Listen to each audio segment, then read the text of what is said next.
All right. Where my self-care gang at? You know I'm gonna bring the goods. All right. Whew. Let's talk about self-care. What really is even self-care, right? Every time you see self-care on social media, you see people, maybe in the bathtub and getting a massage in a massage place, or see people taking trips, going to the beach, luxury lifestyle. Yes, while that could be part of self-care, I feel like we neglect the most important aspects of self-care. And you know this is coming, right? You saw this coming from a mile away. It's coming. How is your soul? How's your spirit? Let me just kind of throw that in. Let me ask that. How are you? When you get your body massaged, and no shade, absolute no shade, please. You've flown the world, you've got your feet rubbed, and you have seen everything. How are you? How are you doing? A pastor used to say all the time, and he just never leaves me. Wherever you go, there you are. You can't really take a plane from Abuja to Paris and think the problems, you left them in Abuja.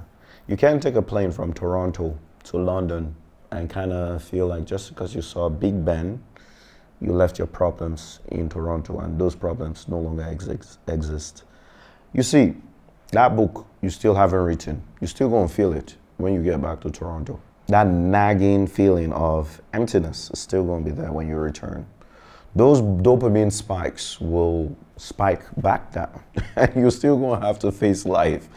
I'm so sorry to say this. I sound like a hater. I'm not hating. This is the real deal. How are you? How is your soul?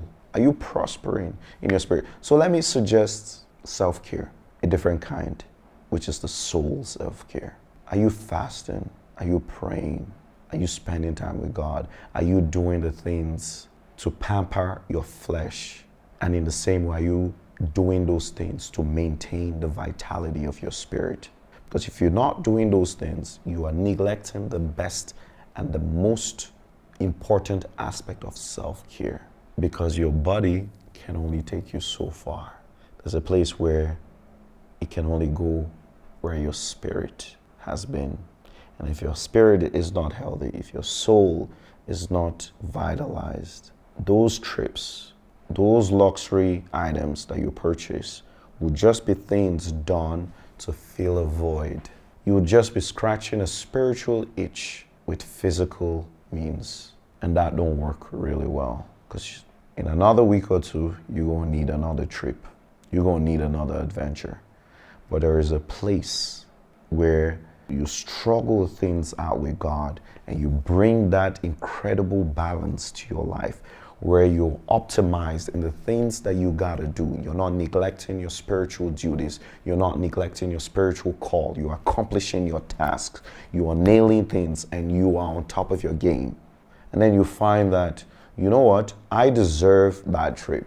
I deserve that, whatever it is, that escapade. I deserve it. And God will give it to you. And you won't even feel guilty about it. There's one thing with resting after you have worked, after you have really grinded. It feels different, man. Like, you just know that this is not just frivolous. Like, this is for real. And I deserve it, How's your spirit, man? How are you handling your duties? Are you putting things off? Are you throwing things overboard? Well, that's self-care. Doing the things that you gotta do. Facing life head on and saying, you know what, I'm gonna tackle this. I don't feel like doing this. I don't feel like writing that book. I don't feel like singing that song. I don't feel like recording anything today. But getting up and doing it, that's self-care. Getting up and praying, that's self-care. Getting up and fasting even when you feel so hungry, that's self-care. Because you're taming yourself that could be so ravenous and extravagant. You're taming him. And that's the best care you can give yourself. When you bring your flesh under subjection to your spirit, that's self-care.